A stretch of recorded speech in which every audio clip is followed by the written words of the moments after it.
하나님의 말씀 로마서 10장 9절에서 10절 2절을 제가 읽겠습니다. 로마서 10장입니다. 로마서 10장 9절에서 10절 내가 만일 내 입으로 예수를 주로 지인하며 또 하나님께서 그를 죽은 자 가운데서 살리신 것을 내 마음에 믿으면 구원을 받으리라.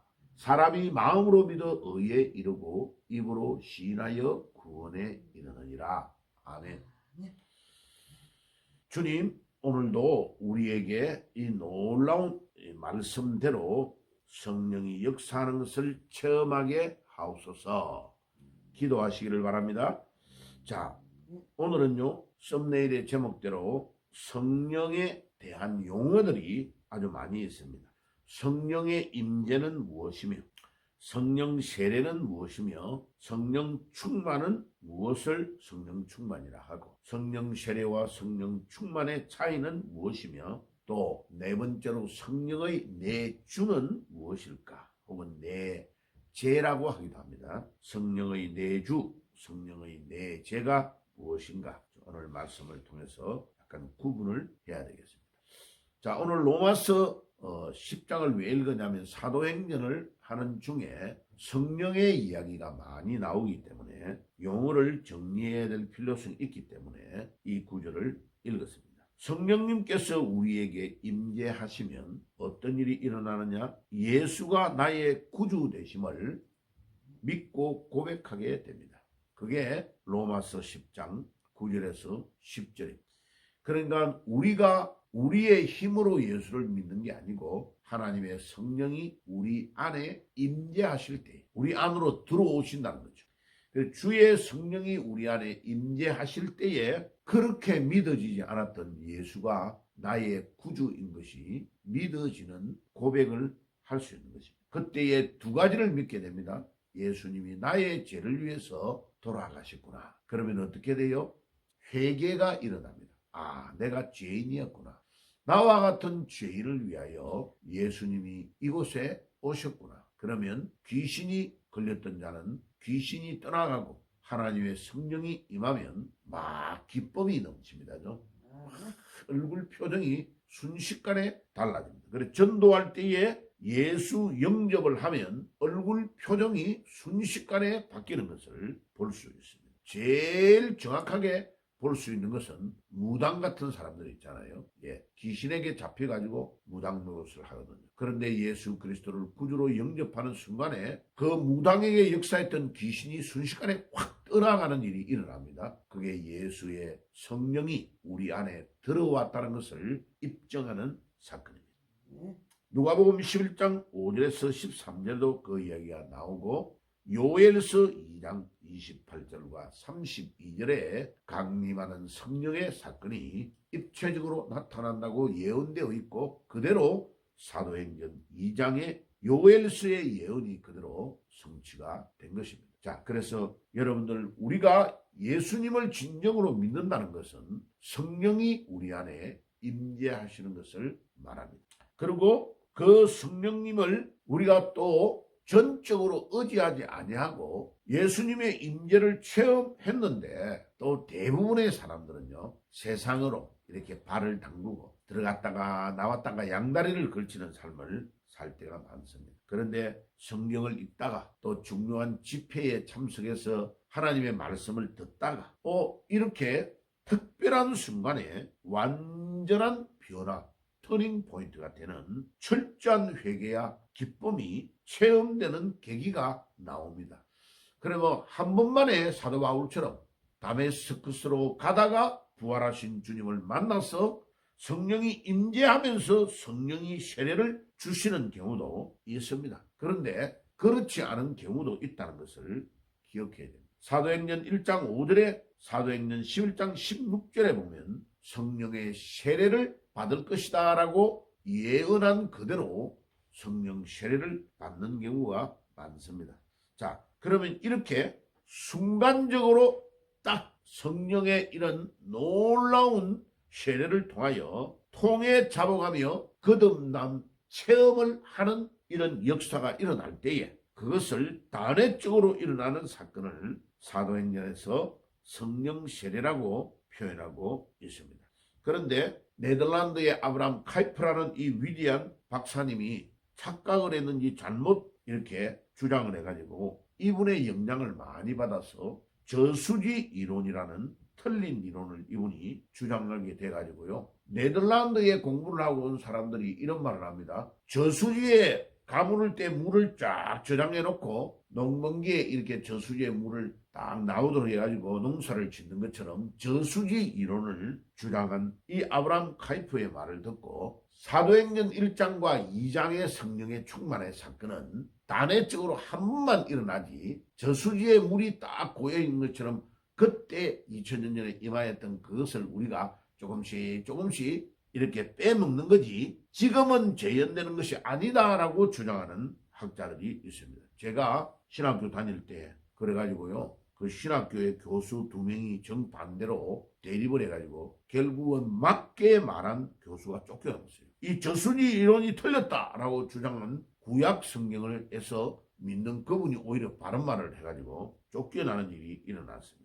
그런데 이 사도행전 2장 38절과 39절에 보면 처음에 사도행전 2장 1절에서 4절에 임하였던 성령 충만의 사건이 2장 38절과 39절에도 일어나고 8장 12절 17절에 사마리아 성에서도 또 성령 충만의 성령 세례의 사건이 일어나고 사도행전 10장 44절과 45절에 사도행전 11장 15절과 16절에 고넬료의 집에서 일어났던 일을 베드로가 또 간증하고 있습니다. 사도행전 18장 24절에서 19장 7절에도 동일한 사건이 간단하게 사도행전만 해도 5번 이상이 일어나는 것을 보면 이 아브라함 카이프의 저수지 이론이 틀렸다는 것을 성경은 우리에게 분명히 증거하고 있습니다. 특별히 결정적으로 베드로가 고넬료의 집에 갔을 때에 우리가 처음 우리에게 임하였던 그 성령 세례의 사건이 고넬료의 이방인의 집에서도 일어났다라고 고백하고 있습니다. 그러면 정확하게 틀린 거죠, 그죠? 예. 그러니까 성경에 없는 말을 만들어내면 아무리 위대한 학자가 말해도 그것은 틀린 것입니다. 그 다음에 성령 충만은 사도행전 2장 1절에서 일어난 사건이 성령 충만의 사건이고 요엘서 3장 28절에서 32절에 예언된 말씀이 성령 충만의 사건을 말합니다. 그런데 잘 알아야 될 것은 이 성령 충만이라는 단어는 헬라어로 충만한 성령입니다. 형용사가 뒤에 있는 명사를 수식하는 거죠. 이 충만한이라는 헬라어 단어가 2단어가 있습니다. 내적 충만이라는 플레로라는 단어가 있고 외적 충만이라는 핀플렘이라는 단어가 있습니다. 그러니까 충만한이라는 형용사가 2종류가 있다는 거죠. 그래서 여의도 순복음교회처럼 그 교단처럼 방언을 받아야 성령의 충만을 받았다고 주장하는 주장은 정확하게 말하면 틀린 주장입니다. 왜? 성령 충만을 받을 때에 2종류가 있다는 것을 모르고 하는 말이죠. 내적 충만을 받은 사람은 방언을 하지 못하는 사람이 많이 있습니다. 그런데 외적 충만을 받은 사람에게는 특별한 능력이 나타나는 경우가 많습니다. 사도행전 6장 3절과 5절과 8절에 스데반과 7 집사에게 임하였던 성령 충만의 사건은 내적 충만이라는 플레로라는 단어를 사용하고 있습니다. 그런데 베드로와 바울에게 임하였던 성령 충만의 사건을 사도행전 4장 8절과 9장 17절에 바울에게 적용된 이 성령 충만은 외적 충만인 핀플렘이 혹은 플레스도라는 단어를 사용하고 있습니다. 이것은 특별한 역사를 위해서 하나님의 성령이 임하는 것을 분명히 이야기해 주고 있습니다. 그러면 목사님, 내적인 충만과 외적 충만이 뭐가 다릅니까? 라고 말하면 내적 충만이라는 이 플레로라는 단어는 성도라면 반드시 보편적으로 받아야 될 성령의 충만을 말합니다. 에베소서 5장 18절에 오직 성령의 충만을 받으라라고 명령형으로 말하는 이 현재 명령은 예외가 없다는 겁니다. 성령 충만을, 내적 충만을 모든 성도가 다 받아야 되는데 그 성령 충만은 에베소서 5장 18절에서 나타나고 있습니다. 마치 옹달샘에 산에 올라가면 물이 가물었는데도 물이 줄줄 넘치는 것과 같이 갈라디아서 5장 22절과 23절에 열매를 맺는 사건을 말합니다. 그래서 이 내적 충만은 그리스도의 대사의 역할, 또 우리 역사상에 우리 대한민국에서 나한자촌에서 엄청나게 큰 사역을 했던 손장은 목사님과 같은 위대한 종이 이런 내적 충만의 어떤 사역들을 했음을 알 수 있습니다. 그 목사님은 조용조용하게 설교했지만은 이렇게 요란한 방언을 하지 않았지만은 그분의 설교를 들을 때 수많은 사람들이 변화되는 역사가 일어나고 소록도 안에서 일어나는 기적의 역사가 손장원 목사님을 통하여 일어난 내적 충만의 사건이었습니다.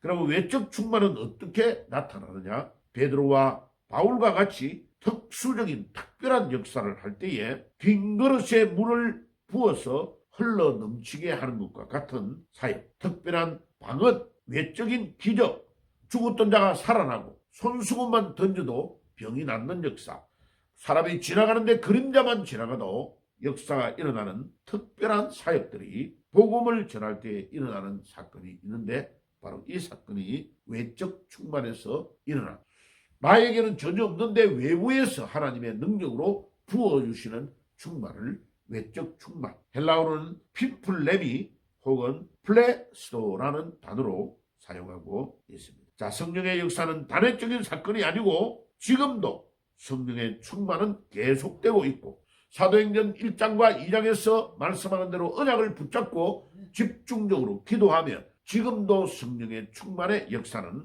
일어나고 있다. 마지막으로 성령의 내주 혹은 내재라는 단어가 있습니다. 바로 처음에 말했던 성령 임재, 두 번째 말하는 성령의 세례, 세 번째 말했던 성령의 충만이 모두가 성령이 우리 안에 내주하고 내재할 때에 일어나는 사건입니다. 성령의 나타나심, 상대적인 것이 아니라 절대적인 것이고 사람의 능력은 자기에게 있는 것이 아니라 성령님에게 달려 있다는 것을 성령님이 우리 안에 내재하고 내주하면서 성령의 주파수만 맞추면 우리에게 놀라운 기적의 역사가 2000년이 지난 지금도 일어나고 있습니다. 오늘도 성령의 놀라운 능력을 체험하는 새벽, 또 여러분들의 남은 생애의 성령의 충만으로 역사하시는 것을 깨닫고 승리하는 하루, 남은 생애가 되시기를 주의 이름으로 축복합니다.